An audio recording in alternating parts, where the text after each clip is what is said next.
Islam kama mahubiri yetu au masomo yetu ya leo yataonyeshana namna mitume na manabii wa Allah tabaraka wa taala walivyolikania umma kuingia ndani ya Uislamu.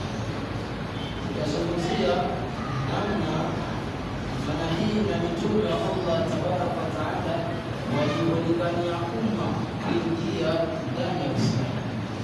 Allah tabaraka wa taala anatueleza ndani ya Qur'an kwamba walaqad ba'athna fi kulli ummatin rasul an i'budu Allah wajtanibu at-taghut.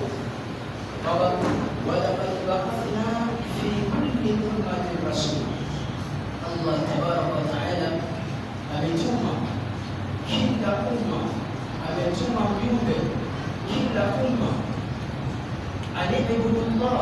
Lengo la kutuma mitume wa Allah tabaraka wa taala aliyebudullah, jambo la kwanza wafanye ibada kwa ajili ya Allah tabaraka wa taala, walinganie umma wafanye ibada kwa ajili ya Allah tabaraka wa taala, wajtanibu at-taghut, na waache wajtanibu at-taghut, na wakemewe umma waachane na kufanya ibadati ambazo sio